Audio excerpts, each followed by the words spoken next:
Hello and welcome to React lecture series. Today's lecture is lecture 12. So we are going to introduce the database part, and we are starting with the NoSQL database, the mongoDB. So today we'll see the mongoDB command line interface using mongosh, and then also see graphical user interface. Okay, so it's basically it will show that how you can do the operations, the basic database operation like the CRUD operations, which means that you can create new records, create or insert, or you can also read or search or using the find command, and then you can also do the update and delete. So those are the basic operation for any database applications. So we'll see that, okay, we can do this using command line interface and also the graphical user interface, okay? And you also need to know that, okay, how we can install them, right? So I'll give you the installation links, and then these installation are super easy. So you just need to follow the instruction links and just install them, okay? So let me bring the this complete web development figure or data flow diagram, whatever you say, as we have seen in our first lecture, that we started with the front end part, which is React.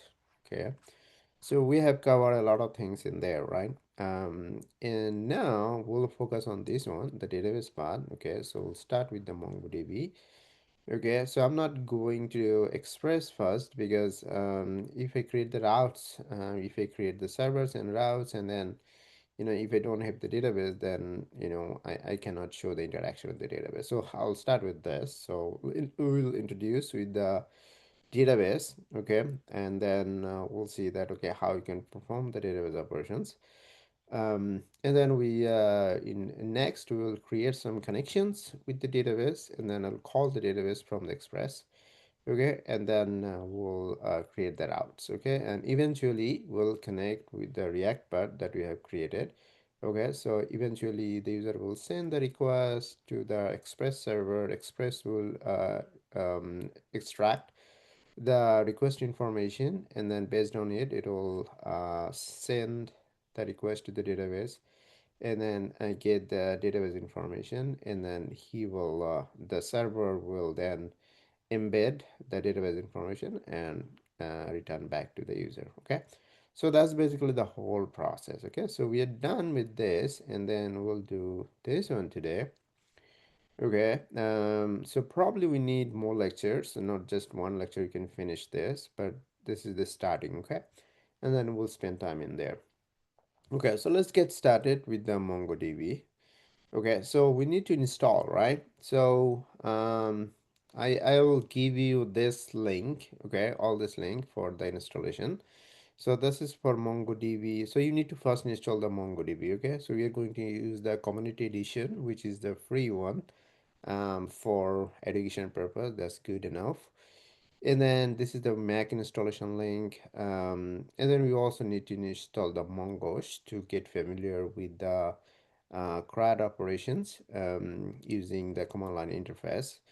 Okay, command line interface is important because when you want to do the database operation from your React or from your JavaScript, then you need to know about the command syntax. Okay, but also to know the graphical user interface using Compass. That's also handy. You can quickly check your database. You can import, export the database using the graphical interface. So knowing both of them are good. Okay, and then to run the shell, you can run in your terminal or command prompt or from the VS Code terminal. The mongosh will open after installing the this mongosh and mongodb. You can just open the mongosh CLI, just typing the mongosh in any command line interface. Okay, and then there's something for the Homebrew installer for Mac. Okay, you can start the service or stop the service using the brew package. Okay, I recommend to use the brew if you're a Mac user. It makes your life much easy for installation and updating your packages. um, and then so you can also update brew update and brew upgrade, right? And then you can start the service, restart the service as well. Okay, mongodb service.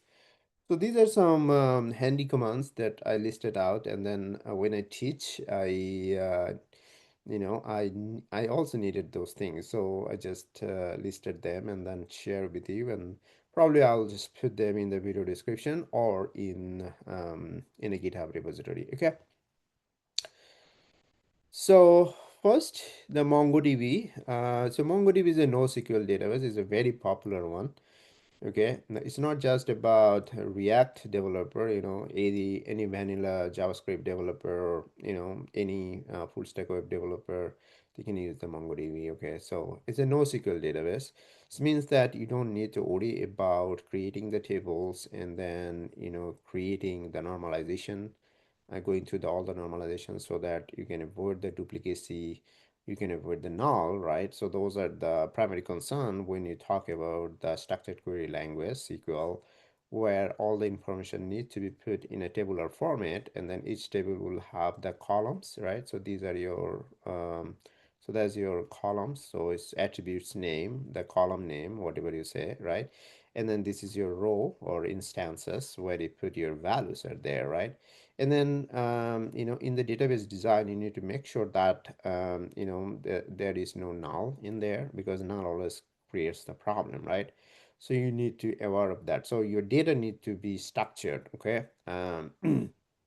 So in the NoSQL, you don't need to worry about that, whether your data is structured or not, whether it's a semi-structured or no structure, that's fine. For example, here, we have name property, GPA property, and there is no value for this user. Let's say that we don't have, but this user has. And that's fine, perfectly fine with the NoSQL database, okay? Because you don't need to be, all the data will be available. Some data may be null, so you don't need to add that data in the document. So in NoSQL database, so the data is stored in a JSON format. Each the document is called an object. Okay, so it's very similar like an instance or row in the SQL database. Okay, so this is an object. It represents one object. So like say for example one student. Okay, the second object represents the second student, or you can think of second row of the structured query language. Okay, and then they are put in a collections. Okay, so this, so you see that this is the bracket symbol, so this actually represent that set of instance or set of objects or set of documents makes a collection. Okay, so like you can think of collection is a table. Okay, so where we have multiple instances. Okay, now so in the CLI, so you need to know some starting command, right? So for example, if you want to get help, just write help in the command line interface after writing the mongosh, right? If you write mongosh, it will go to the command line interface, and then it's just waiting for your command. And then first thing we want to do that, okay, what are the database, right? So you created, by default, you will see that there will be some built-in database. You can create your own database, okay, by writing use command and then database name. So if the database exists, then that will open. If not, then it will just create a new one. And then you can see the collection, which is basically tables, right? And then you can create a new collection by writing just db and then new collection name, right? And then also you can write the collection name dot find command to see that, okay, what is inside that collection. Okay, so these are basically very handy and basic commands that you need to interact with your database through the command line interface. Now we'll see that the insert operation, let's say that you want to insert your first object. Okay, say for example we want to insert a student, And then the ID basically created like this in MongoDB, and it is maintained by itself. So you don't need to give the ID if you don't want to. It will automatically create a long ID, okay, which is unique. Okay, so it take cares about the primary key itself. Um, and then you give the property and the value, and this is an object. Okay, and then you can just write db dot students, so that's the collection name, and dot insert function.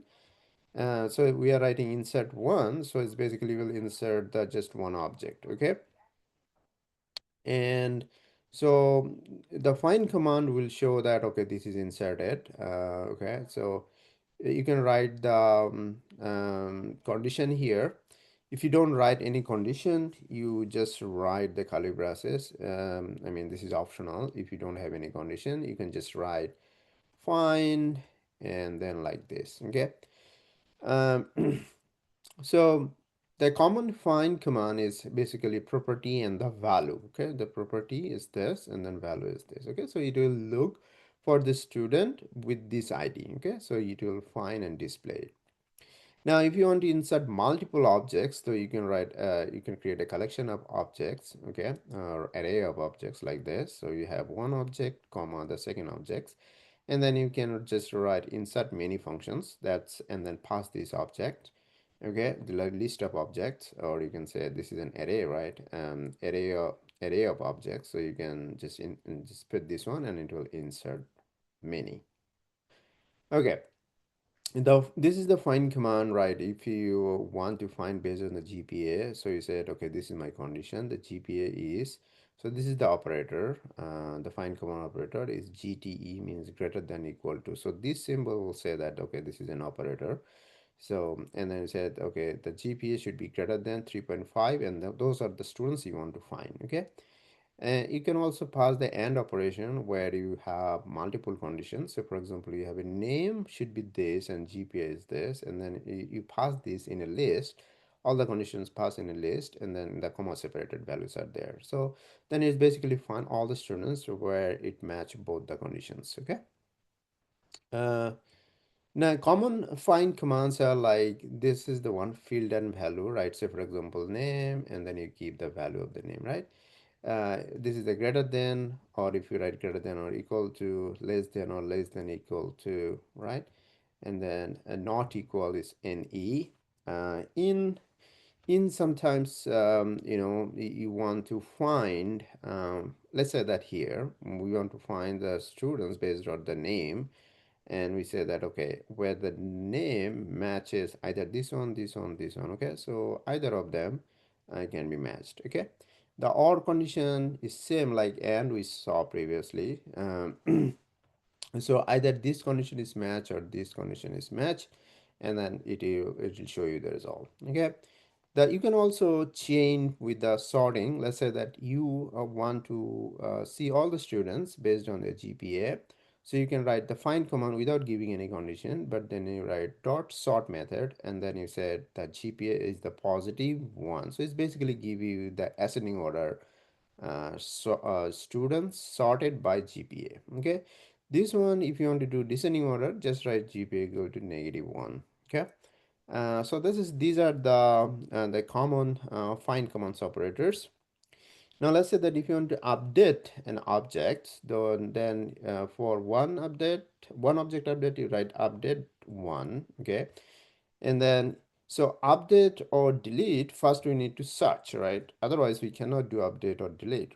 So we need to see that whether the object is there in the database, and then only we can do that. So for example, we search for this student, that name is this, and then this is the update operator. You can do set, you can also do increment, you can also do unset, so to remove a field.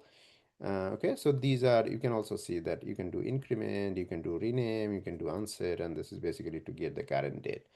So if you say set is there, so no matter what was the previous GPA will be updated by this value. Okay, but if you say I want to increment by say GPA increment by say 0.5.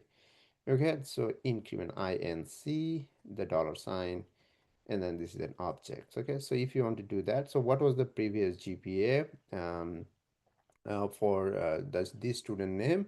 It will be incremented by 0.1 or whatever the value you pass. Okay, so that's the increment. Okay, now for update many, you can just write update many instead of one. Okay, so if you want to update multiple the students with the same command, if they're matched. So for example, this is the condition that if the GPA is currently greater than or equal to 3, then you just said that GPA is 1.0. It's no sense. I mean, it's just showing you that what you can do. Okay, so we definitely will do whatever the based on your requirements. Okay, so that's the update command. Now the delete, um, you can delete based on ID. You can say delete one and pass the field name, which is say ID and then value. Or you can say that, okay, if you say delete one, but then it can match for this condition, right? It can match with multiple students, right? GPA is less than or equal to 3. So that means those students where the GPA is less than 3, you want to delete, but just one, okay? So it could match multiple, but since this is one, so it only delete the first match student, okay? But if you want to delete all that match, then you need to write delete many, okay? And then it will delete all of them. So this is the delete command, okay? And so that's we have covered, right, all the CRUD operations, which is insert, update, delete, and search command using the find command, right?